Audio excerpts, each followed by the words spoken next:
Welcome to Agenda. Sitting in for Cito Beltran, I'm Ed Lingao. You're watching us via Cignal TV 8 or 250, or on One News PH, Facebook, and YouTube, or via the Signal Play app. You can also connect with us via SMS 096870477736.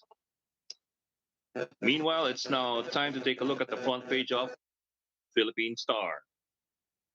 President Duterte has made had made an unannounced visit at the COMELEC office yesterday and filed his withdrawal from the Senate race.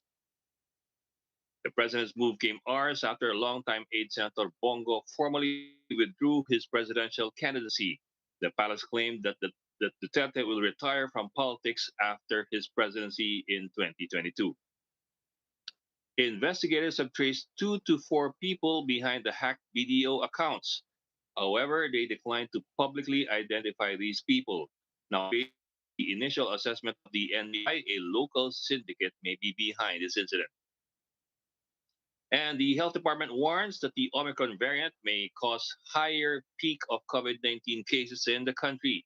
But the DOH assures the public that such a scenario can still be averted. As of today, there are no Omicron variant cases that have been detected in the country as of.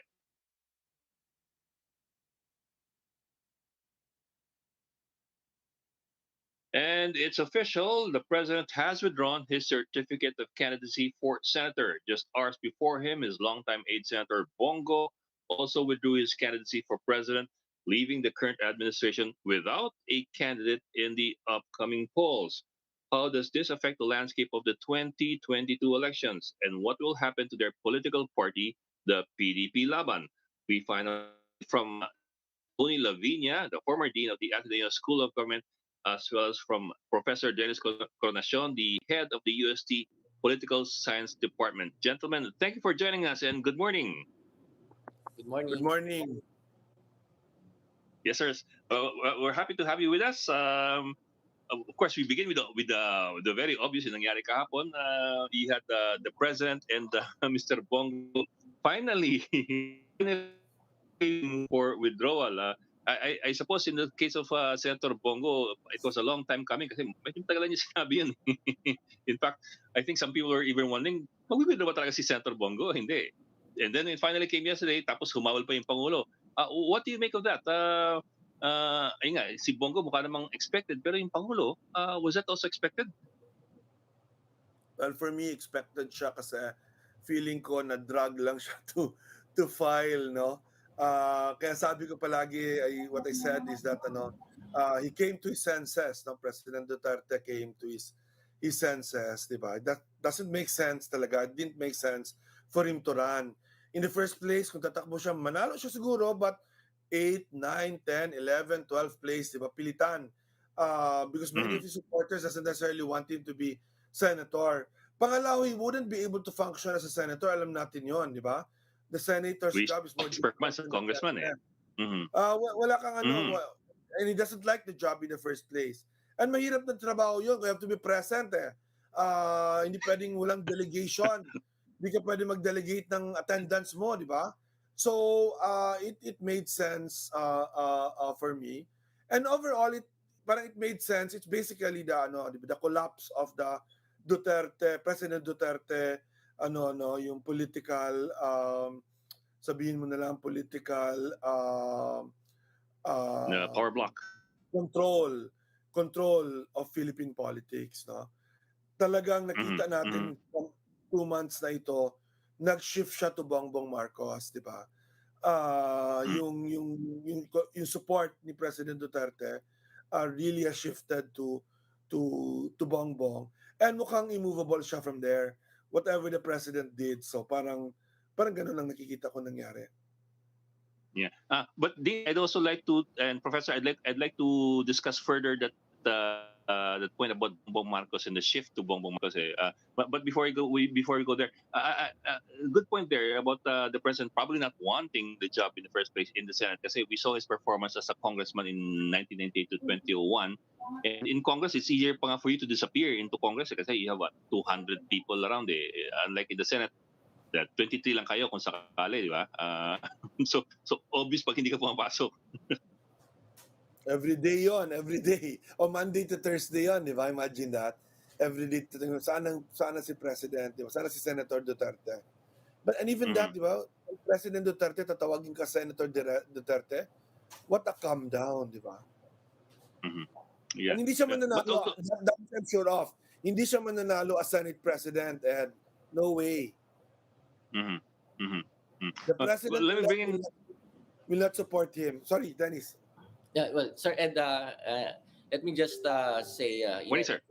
yes, in addition to what Dean Lavinia said, well, for me, it came as a surprise kasi I thought na President Duterte was really very serious in pursuing a seat in the Senate. Although yung kanyang decision was to run as a senator was somehow parang brought about by the changing circumstances. Actually, parang napilitan lang siya kasi I think his original plan was to run as vice president. But when As his, VP. Yes, as VP. when his daughter decided to file a COC as vice president, biglang nagbago ang kanyang isip. So well, siguro ang I was thinking before na baka this guy was afraid of na after stepping down from office, there might be some people who would file cases against him. So baka kinakailangan niya ng isang opisina na somehow can give him a semblance of protection right after Mhm. he steps down from office. But then again, considering nga na yung kanyang decision was just brought about by the changing circumstances, so most likely nga magbabago, kaya nga lang it is something that I didn't see. Mhm. But do we expect anybody to benefit from all all that happened yesterday? I mean, kahit pa paano, the government machinery is still there. The government communications media is still there. Although parang hindi naman siya nakatulong kay Senator Bongo. His numbers are still way down, di ba? But in the end, may value pa ba o meron ba makikinabang doon sa pag-atras ni Senator Bongo sa presidential race? Well, it seems na, yun ang sinabi ko kanina, magko-consolidate sila Yeah. around Bongbong Marcos. Naman the numbers of Bongbong Marcos, malalaman natin soon, uh, uh, seem to have tightened in his favor, and seems to be a combination of the two big voting blocks, di ba? The Marcos loyalist vote, which has always been 20 to 30%, and the Duterte hardline voters, yung tinatawag natin DDS. No? Kita mo naman na all the influencers of Duterte have all lined up around Bongbong, Bongbong even Marcos. Mhm. even when Bongbong Marcos, even when the president's himself attacked Bongbong Marcos, di ba? So parang clear naman siguro na nag-benefit. What was striking to me in the statement of the president was parang sinasabi niya na non-partisan siya, di ba? In these elections. Kasi di ba sabi niya dalawang dahilan. One is yung may pandemic pa, kaya ayaw ko na madistract kasi kailangan natin ayusin yung pandemic. Pangalawa, sabi niya, I want to ensure honest and clean elections. So, ang parang pinapahiwatig niya, gusto niya maging neutral, di ba? Na he will not endorse anyone anymore. So, ang naiwan diyan, kumbaga left in the bag with an empty bag, is Mayor Isko Moreno, who's been trying to, di ba, go into the favor of Mhm. President Duterte. Di ba, yung naintindihan ko naman si Mayor Isko kasi rejected na siya by the opposition. The moment DP Lenny filed candidacy, whatever Mayor Isko, you will not get the vote of the opposition. Na-consolidate naman yung opposition around President Lenny's, about Vice President Lenny. So yon, para si Isko ang nag-lose kahapon kasi mukhang ni-rule out ni Presidente na mag-endorse. Of course, he could change his mind. He always changes his mind naman. But sa running, hindi na pwede, di ba? Yeah. He probably realized, kasi may mga suspicious din na baka tumakbo siya for mayor.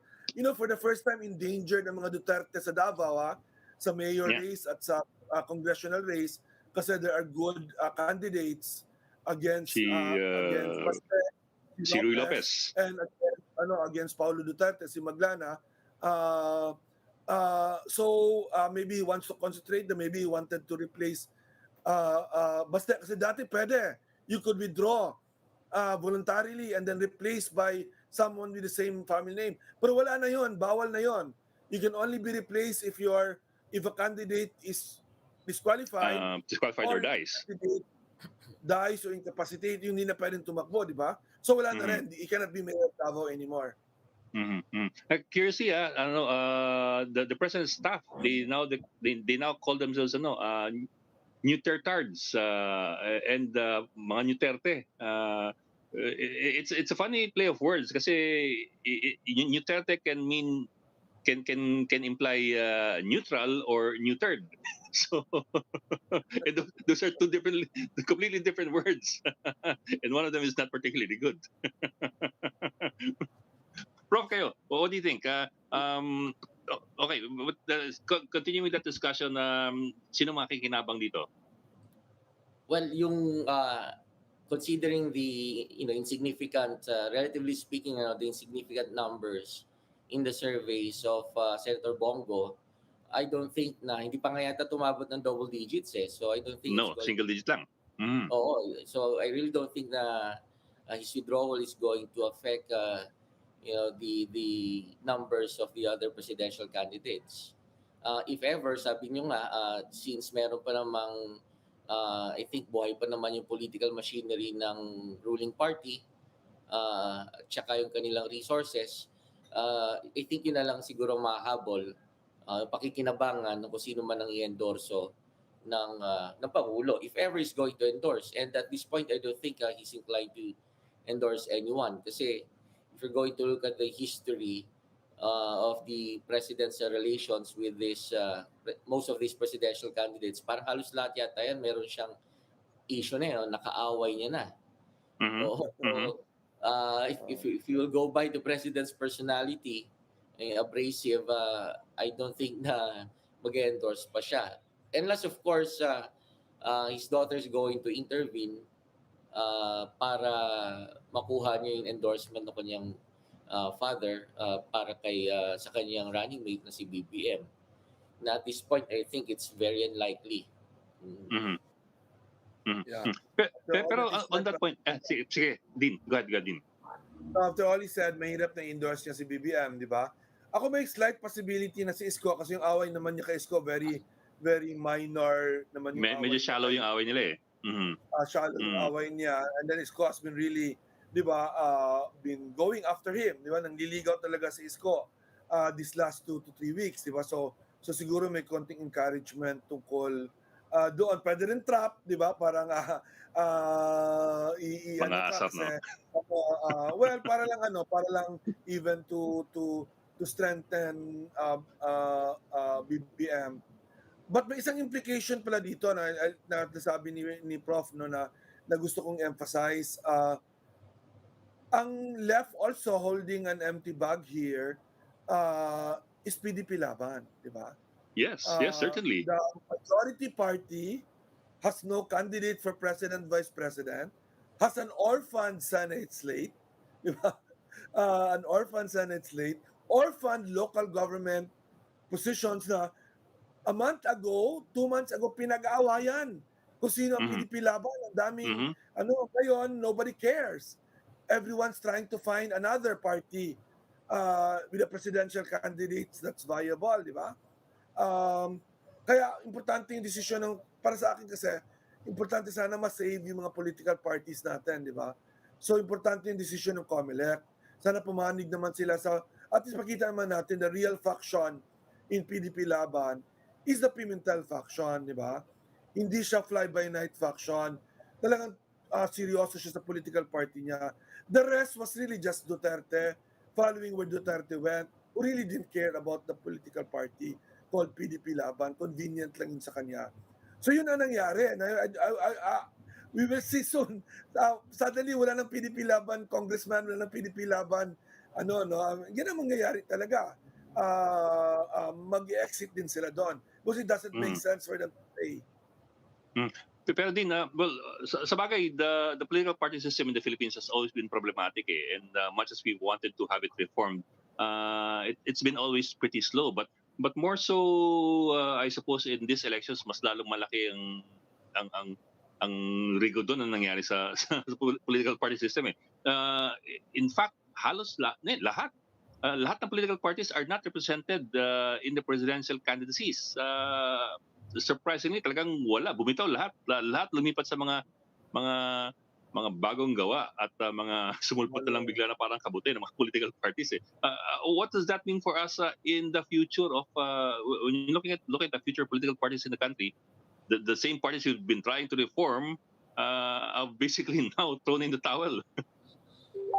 Well, it speaks a lot about the political parties about the party system in our country na talaga naman sobrang hina ng ating mga partido to the point na as shown in this present election na kaya silang palitan ng mga maliliit na parties, and come to think of it, we're talking here of the presidential election. Yes. And yet they're being replaced by smaller parties. Na hindi naman na limited yung kanilang yung reach. May mga regional parties, meron naman mga practically unknown bago sumama itong mga presidential candidates. So itong ganitong klaseng development talagang nagtatawag ng isang malawakang reforma at seryosong reforma pagdating sa party system. And in fact, this is unprecedented eh. If we're going to look at the case of the ruling party, kasi I think this is the first time in a presidential election na walang ruling party, walang standard bearer. And talaga namang makikita natin that sabi nga ni Dean Viña na if a party is being run by few individuals, by the few leaders, talaga namang magiging resulta in the long run, makikita mo na in disarray ang isang partido o magulo-magulo. Ganun, na-demonstrate yun ng ruling ng PDP laban. And I think if kung titingnan natin, parang mas nananaig yung mga personalidad over the parties. Mm-hmm. Pero po, to that point po nga moving forward, lalong nalusaw yung mga political parties, so lalong lumalabo na marereform yan in the future. Your next Congress will probably have no respect at all for a party system anymore. Yeah, that's true. Kasi yun yung pwedeng effect ng ganito na mas lalong lalala. It really has gotten worse, di ba? Matagal na naman itong problemang ito kasi yun ang fundamental, di ba, ang fundamental flaw ng 1987 Constitution is it created a multi-party system in a presidential system, di ba? Where winner takes all. Pag multi-party system kasi ang premise niya na you have coalitions in parliament, di ba? With ideologies and principles.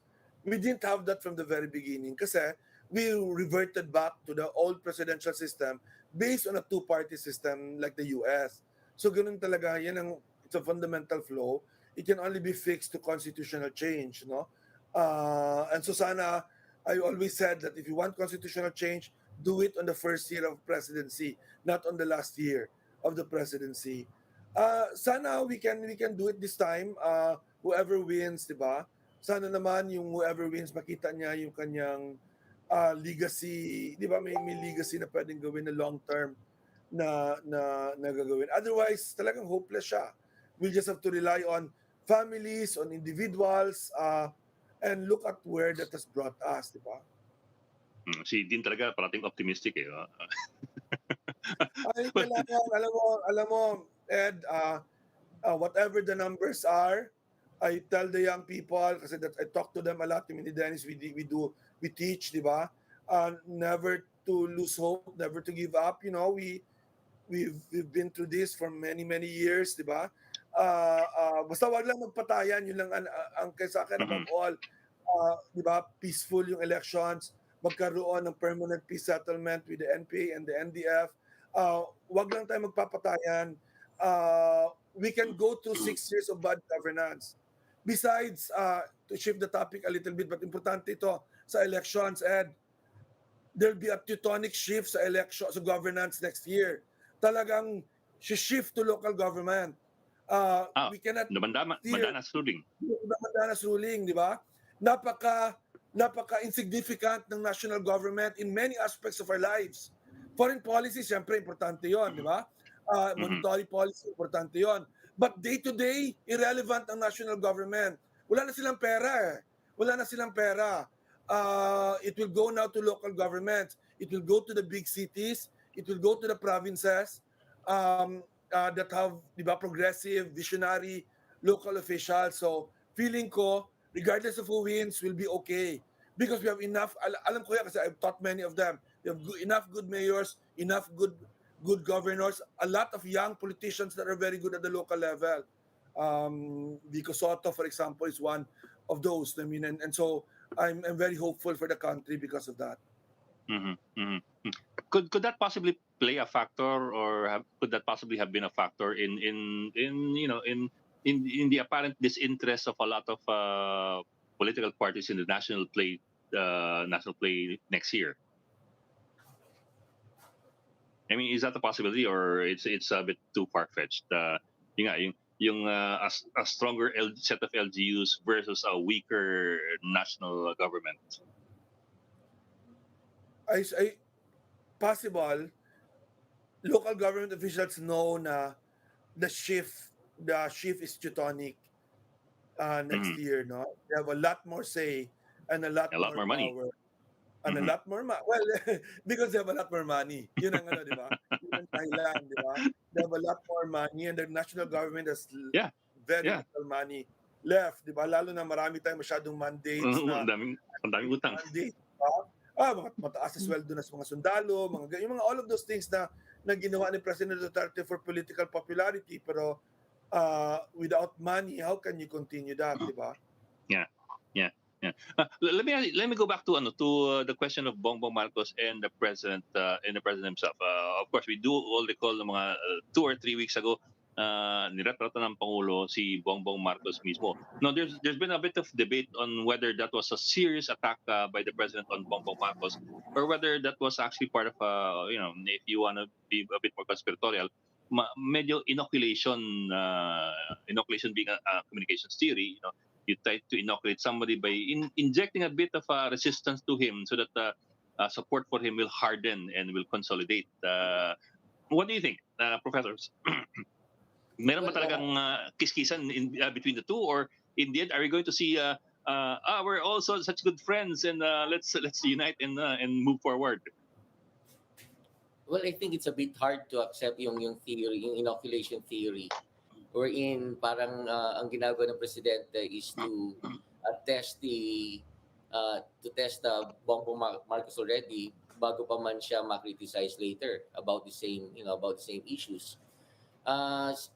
Kilala naman natin ng Pangulo na that he speaks his mind, na kapag nakikinig siya sa isang personalidad, talaga naman he is frank and brutally honest.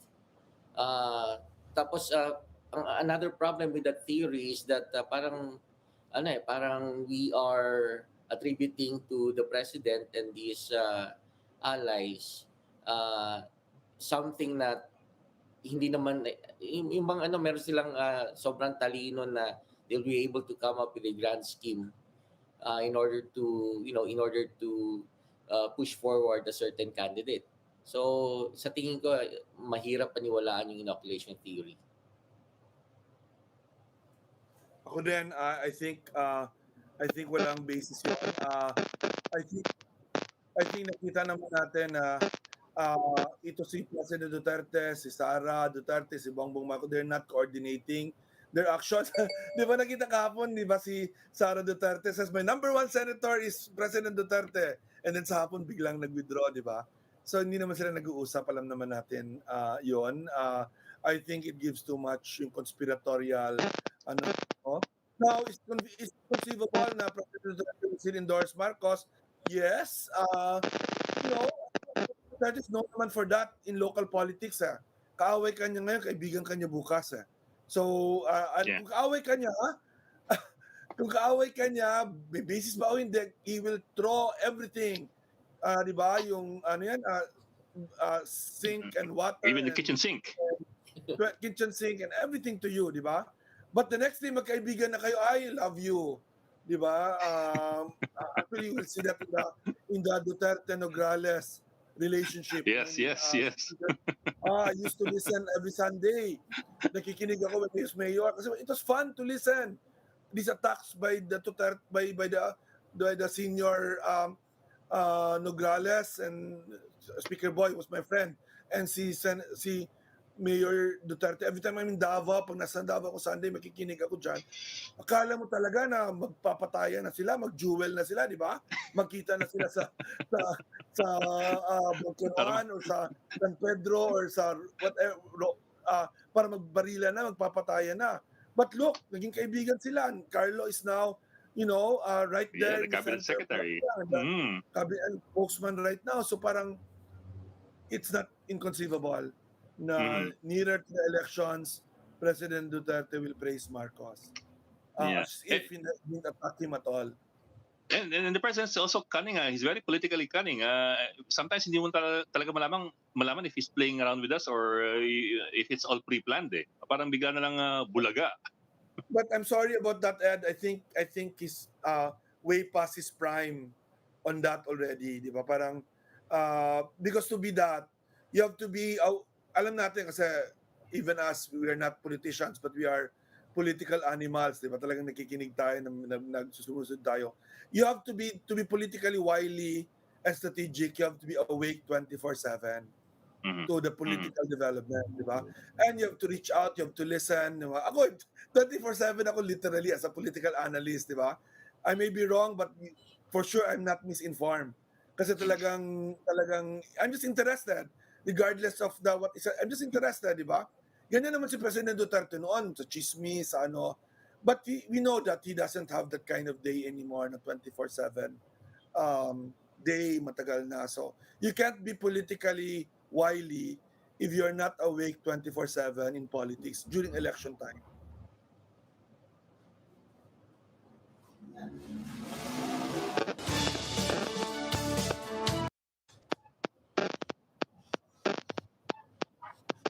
Okay, are we back? I'm sorry, I'm having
And welcome back to Agenda. Thank you for staying with us. I apologize for the technical disruption. It's coming from my end. I had to change locations just so that I get a better signal.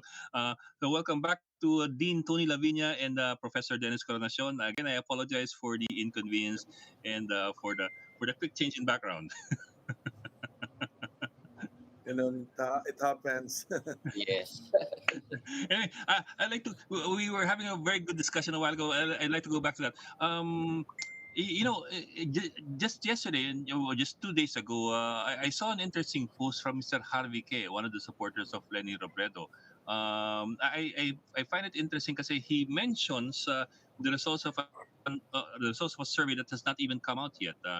A survey which Mr. K acknowledges to show that Mr. Marcos is way ahead in the polls, in the unreleased polls, and he's calling it a credible poll. Sabi ni Mr. K, mga 50+% si Bongbong Marcos against Leni Robredo, nasa teens, or if not very early 20s. So it's quite a distance from those two candidates, and this is the supporter of Lenny Robredo talking, which nga is which is why I'm bringing it up. Parang it's an acknowledgement on his part na it's a long road ahead. Now, having brought that in, I know we're all waiting for the fourth quarter survey results na hindi pa lumalabas officially. But we have seen the images. We have seen the images of the caravans, both in Metro Manila and in the provinces. What insights can you offer about those images? I mean about the apparent support, even the acknowledged support that has been noticed by even supporters of Leni Robredo for Bongbong Marcos. Dennis, you want to go ahead? Well, I don't think that the caravans are an indication of yung it may be an indication of the support to the candidates, but I don't think na these caravans are going to be a conclusive evidence na someone is already way ahead. Yeah. Oh, Oo. yes, that's true. Hmm. O even yung mga surveys nga, even though masasabi natin that a certain candidate is leading as a wide, in very wide yung margin compared to the other candidates, kahit yun pwede pang magbago kasi alam naman natin that surveys are just a snapshot of Yes. Yes.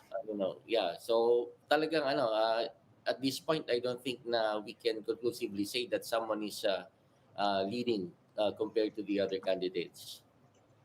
Yes, sir. Yes, sir. I Nadine? would siguro I'll have to beg to differ with Prof. Coronacion on that kasi if you kind of study all the um, past surveys also as well, medyo kakaiba ito kasi you're talking about 40% leads. You're talking about majority of the electoral, uh, the electors, the voters, di ba? Of course, these are all random surveys. I mean, the ones that are most reliable are SWS and Pulse Asia. Mm-hmm. Mm-hmm. We're Big waiting two. for the results. Mm-hmm. Basically taking the same time. So if they confirm each other, malaking bagay yan. I know Octa Research is also doing their own using the same methodology, but syempre walang track record yung Octa. So what we'll see, comparing these three, should give you a sense. And kung ganun ang margins, by the way, si Harvey wasn't talking about the whole Philippines. I looked up his post. It was Metro Manila lang, and that is not surprising. Kasi Marcos Okay. actually won by that much against Lenny in 2016, no? Sa actual voting na yon. So that's not surprising. That's not surprising at all. Pero agree ako sa caravans kasi lahat ng campaign sinusundan ko, di ba? Impressive lahat eh. Impressive kay Marcos, impressive kay Lenny, impressive kay Isko, yung Blue Caravan, impressive yung mga crowds ni Manny Pacquiao. No? I mean, if you've been following that. So kung yan lang ang pag-usapan, mahirap sabihin ko sinong mananalo, no? Kasi they have enough core followers.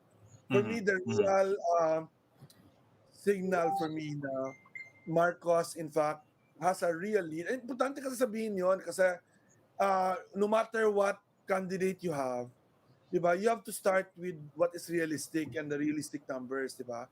Yeah. If you're gonna deny, for example, if Lenny supporters or Isko supporters or Pacquiao supporters or Lacson supporters deny that Marcos has a big advantage going on, you're fooling yourself. Diba? And you will not be able to find a strategy. Diba? Sa kay VP Lenny, for example, I think VP Lenny has already consolidated the opposition vote. So talagang kailangan na siya lumabas sa opposition. Mag-convert na siya. At ang vote na i-convert niya should not be Isko or Pacquiao or Lacson. Should be Marcos and Duterte voters. Yun ang dapat Mhm. niya convert, di ba? He should, para sa akin nga, si Lenny should, VP Lenny should welcome Isko. For example, being strong in Metro Manila. Kasi that will get from the Marcos support and the Duterte support. Or welcome Pacquiao in Mindanao. Because Pacquiao will not get votes from Lenny. Pacquiao will get vote from dati Marcos was weak in Mindanao, but I suppose stronger na ngayon with the alliance with Sara Duterte, di ba? So, Duterte. so, so dapat ganun yung tingin. And you have to start with ano. Sa akin, because I do teach a lot teach a lot. Dami kong barangay officials sa students, marami akong mayors, marami akong students, di ba, no? Ang feedback talaga sa akin is that it's not that Marcos is necessarily like and yung strong na support, but there is no other candidate na pinag-uusapan on the ground, di ba? Sa barangay level na para bang with all the kakampings, today pa naman is kakampings Wednesday, di ba, with all the blue caravan, all the advertisements of Isko, kasi ubiquitous si Isko sa kanyang advertisements, no? With all the places that Pacquiao to bringing the money, di ba? Hindi naman nila magagawa yan in all the barangays. But apparently Marcos is able to do that with a very good campaign machinery, di ba? That's at the barangay level. I think ang Mhm. kulang na Mhm. lang yan to seal the deal with Marcos is pagpasok ng mga Duterte mayors, Duterte congressman, Duterte, di ba yung ano no yung supporter ni Duterte sa political level. Kasi pag nag-converge na rin yan around Marcos, baka mahirap na i-catch up. We have 3 months naman at least. We don't have 5 months. I think we only have up to end of March to really change this trajectory. Pag hindi siya mababago, I think by Holy Week, mag-retreat na tayo at maghanda na tayo kung sino yung bagong presidente natin. Pero din, how possible is it for Robredo to convert votes from the Marcos camp? Parang they're so they're light years away from each other. Well, The same with Robredo converting from the Duterte camp, di ba? Parang kiskisa ng parang polar opposites kumbaga. kailangan siya lumayo for sure sa hindi naman lumayo, ibig sabihin stop talking about stop attacking Duterte, stop attacking Marcos, but give your positive program, di ba? Yun yung focus mo. So start converting people for your program, not for your standing up against wag naman siguro mag-isko na parang sumisip-sip na kay Duterte, di ba? But I think probably to talk more about the programs, to talk more about what your vision is. Earlier shift than that kasi ang feeling ko wala ka na magawa in terms of attacks. Yung mga ma-convert mo in attacking, in being opposition, sa'yo na eh. Di ba? Kay VP Lenny na yon. So I think the focus now would be micro-targeting also your own dun sa mga taong pwede mong maraming disinformation against the VP campaign that has to be dealt with also. Pero sa tingin ko that's least of a problem than the fact na the opposition vote in the country is small, and has been small for a long time already, and so therefore you cannot win on the opposition vote. You have to win on the basis of another framing rather than being the Prof. opposition to Dennis. Duterte. Lalo na wala na si Ay, sorry. Duterte, di ba? Then what's left is opposition to Marcos for what the father did, di ba? And that's a hard sell to many voters, including young voters.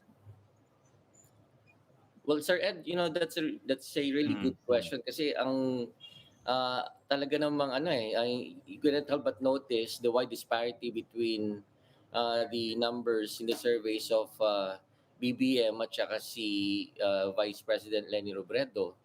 Ang tanong doon ay may magagawa pa bang paraan? Kaya pa bang magbago yung numbers? Parang kasi, in the past few months, nakita natin, I think almost everything ibinato na kay Senator Bongo. Ay, sorry, kay Senator former Senator Bongbong Marcos. And yet it seems that his numbers are still doing well. Parang hindi nagko-cause ng dent doon sa kahit anong atake na gawin kay Bongbong Marcos. So talagang if you really want to cause a dent doon sa numbers ni Bongbong Marcos as a presidential candidate, I think the others really have to be very creative and to think hard kung ano ba talaga what draws these people, the supporters of Bongbong Marcos to this person. Baka naman may mga ino-offer sila si Bongbong Marcos na kayang i-offer ng mga other presidential candidates. But come to think of it, wala naman talagang plataforma di gobyerno na binabanggit yung kampanya ni Bongbong Marcos. Except that I think he's been relying on image, on his public image. Na matagal na siya nag-invest yata doon kasi yung kanyang social media accounts at saka yung kanyang presence sa social media, all these things have really helped his image a lot.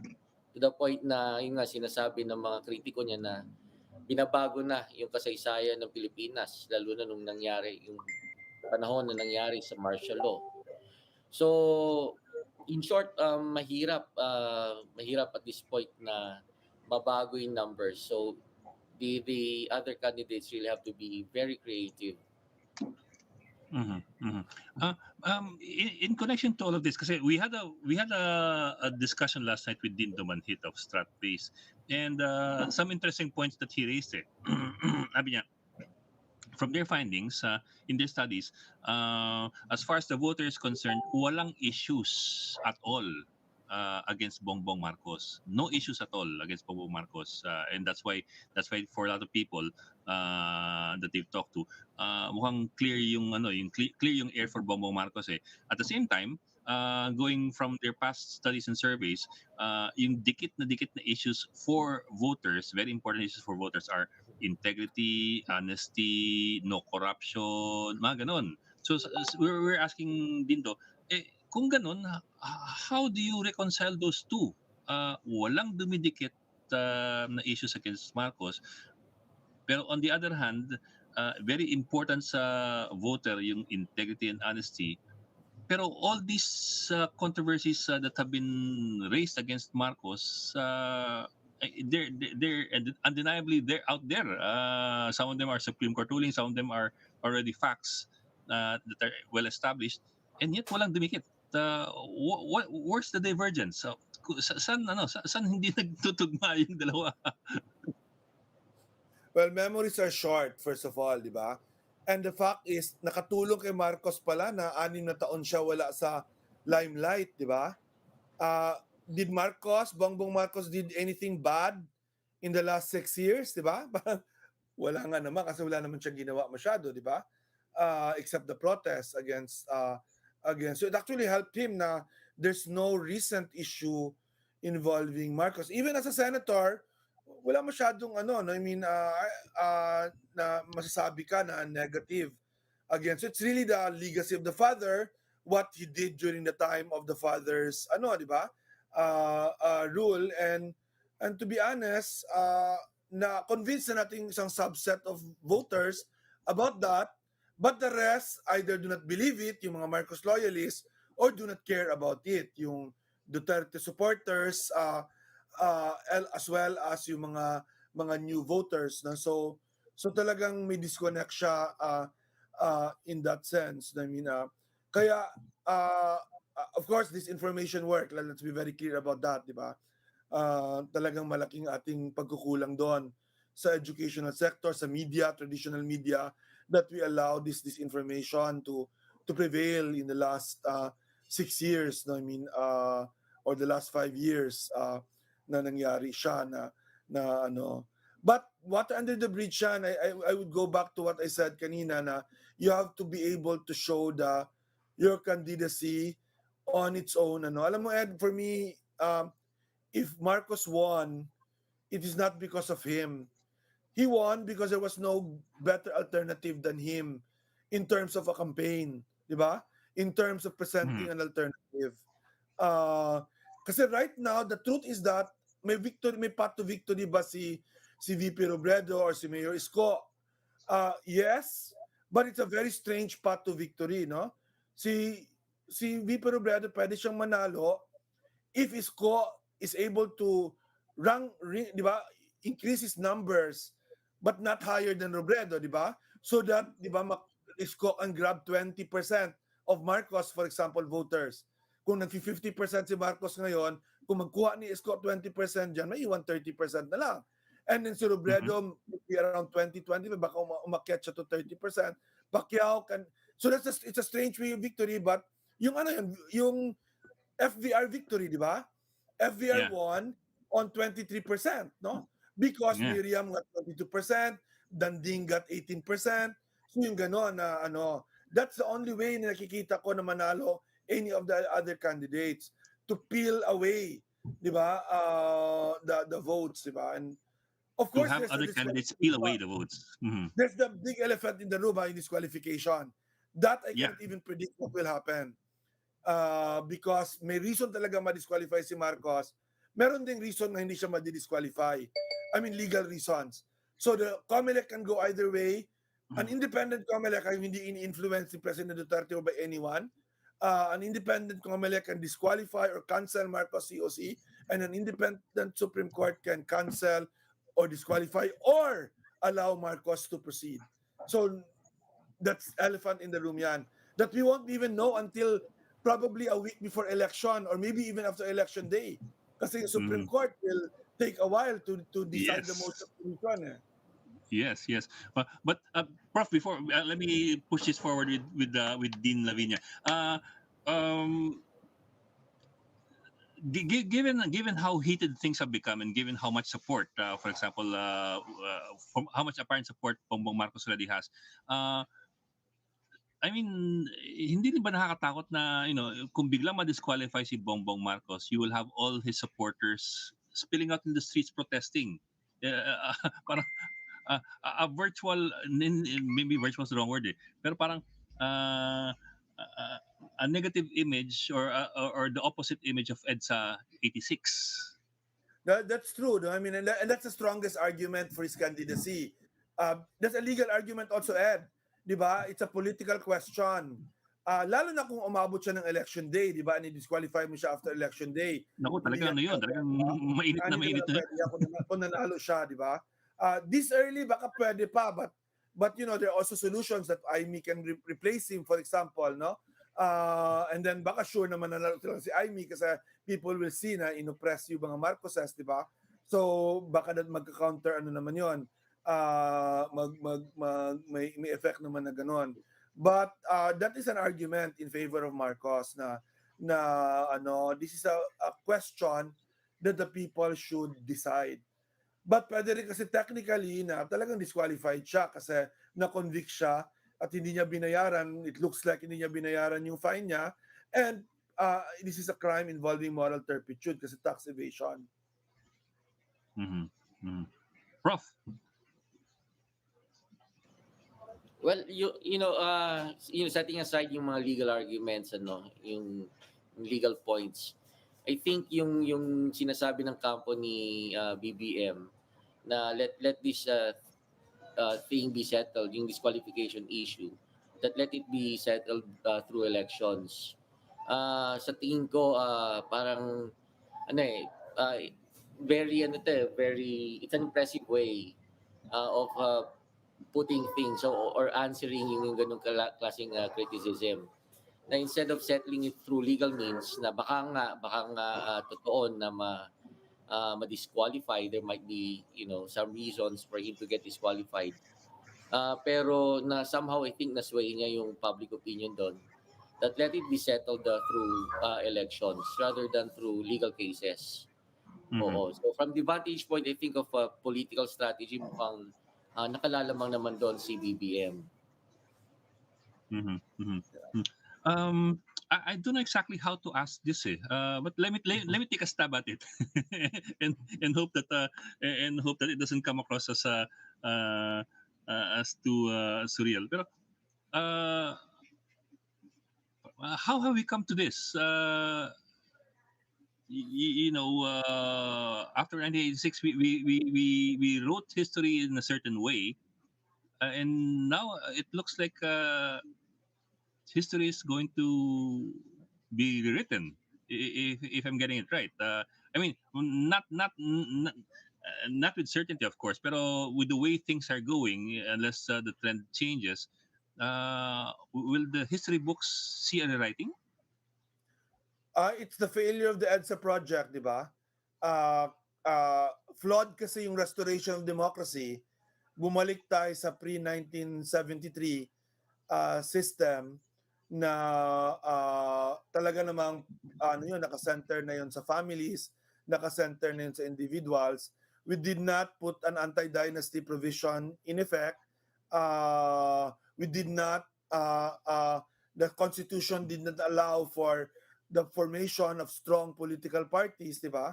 So this is payback ito lahat ng ating flaws ng ating restoration of democracy. I mean, if you write a book about this, all of this was anticipated in 1987 when they were debating the Constitution, when Cory was debating whether to declare a revolutionary government, Revolutionary government. whether to keep that for a long, at least some time to put the reforms. No, there was one final chance, Ed, to do this during the time of President Noynoy Aquino, Hmm. because he Yeah. also had unprecedented power, to be Yes. honest. No, he could have reformed our politics. He could have reformed the Liberal Party, di ba? Instead, the Liberal Party became the most trapo of all parties, uh, and the reforms were not done, and that's why we ended up this way. And a But lot of resentment was built up against the Liberal Party during that time. Oh. But what will save us, Ed, babalik ako doon, what will save us is in fact the national government will become less important, maybe even insignificant in day-to-day lives of Filipinos next year, because it doesn't have money and the money will go to the big cities and the big provinces. Ang kawawa actually yung mga maliliit na mga Yeah. cities, provinces na kailangan pa nilang national government Yeah. for health, for social protection. But I see Quezon City, we don't need a national government for most things here. I see Manila, and you see how Mayor Isko is running Manila. You see Makati. Those are the cities I work in and work with, and they don't need the national government to deliver services to the people, di ba? So maybe 50% of the people will be okay regardless of who win the presidency. I mean, and you can only hope lang na natuto tayo nito lahat, and we actually do the political changes necessary after this. Mm-hmm. Prof, let me toss you the same question if you don't mind. I know it's still early in the game, if you call it that. There's still several months to go before the actual vote. But given how trends are, if the trend doesn't change, will how will post May 2022 look like in terms of viewing the last 35 years, or viewing the Marcos era, or viewing EDSA 86 and everything else that happened after that? Will the schools have to change or rewrite their no? Well, if the survey numbers are not going to change in the next several months, I think yung inaasahan ng ilan na magkakaroon ng another Marcos presidency, I think it's going to happen. Now, what does it signify? Of course, it's a rebuttal of the, all the principles, democratic principles embodied in the 1987 Constitution. At saka yung project, yung long-term project na I think nag-fail, I agree with Dean Lavinia, na tinatawag na democratic consolidation. Kasi all the things that should have, that should have helped in, in consolidating our whatever gains we had during EDSA, hindi nagtuloy-tuloy eh, hindi na sustain, and it all boiled down to the interest of various political families, and these political families are, the same reason kung bakit malakas ngayon. Nakakatulong sila sa pagiging malakas ni Bongbong Marcos sa kanyang ng kampanya niya. Oo, so they have gravitated towards him, and yeah, tama, because of the lack of reforms for our political institutions, it is parang almost possible na ang mangyayari na magkakaroon ng another, Marcos presidency. So it's a Yeah. contradiction. Tama. Paano nangyari na nagkaroon ng comeback ang isang Marcos family? Come to think of it, that na nag-ooperate siya within, within the parameters of the 1987 Constitution. But let me leave it with that po, for the two of you. How will you teach history? I mean, if that happens, I mean, how will you explain our history, to your students? Well, ako, I'm always optimistic or hopeful, di ba? For me, this is a bump in the road in that project. If there's a failure, but we should figure out how to move forward. For me, this is a failure ng wala tayong alternative to the Marcoses, di ba? To the Marcos sort of alternative right now. We don't have that, and we don't have a good alternative. But we can have one going forward. We don't have to be determined by these big families that have consolidated, di ba? But back to the drawing board, for me, with the new na maybe we have to work with local governments now, and the big the most successful officials at local government. Marami, when you look at that, babalik ko sa sinabi ko, there's so much to hope for when you look at the local government officials that are now running many of our cities and provinces. Well, from my end naman, let me just say na I think this is just a proof that democracies are not a perfect system. Oo. We may aspire, yung mga democratic principles, and even yung ideals that are part of being a democratic country, hindi ito madaling ma-achieve. Kumbaga man, we really have to work hard on this one, and that there are obstacles along the way.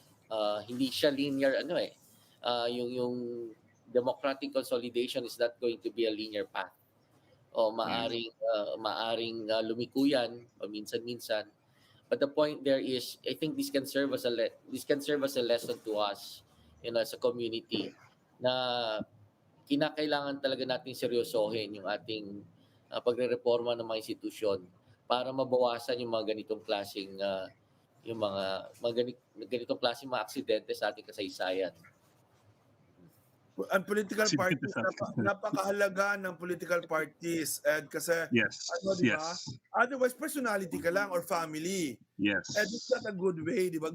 That's not a good way of, so dapat sana may political party ka, may as yung sinabi ko kanina, when I go to the barangay level, ang tanong talaga ng mga, marami sinasagot, BBM. Bakit BBM? Hindi na dahil magaling si BBM, dahil convinced, dahil walang iba. Many do not even know who are the other candidates that are really, di ba, yung may chance, siyempre gusto ng mga tao manalo yung kandidato nila. So there's that element na, sino bang ibang tumatakbo? So sabi ko, Lenny, ay, parang mahina. Isko, ay, yung ganun ba? Yung walang presence in the barangay level. Okay. I'm afraid we're out of time, and I understand that you also have classes. So, but I really like to say thank you so much to our two guests this morning. A very, very fruitful and enlightening discussion. We hope to have you again very soon. And keeping our fingers crossed for everybody. Yeah, thank Maraming you, salamat thank you. Yes, Dean Bye. Tony Lavinia and Professor Dennis Coronacion. Thank you for joining us this morning. And that's today's agenda.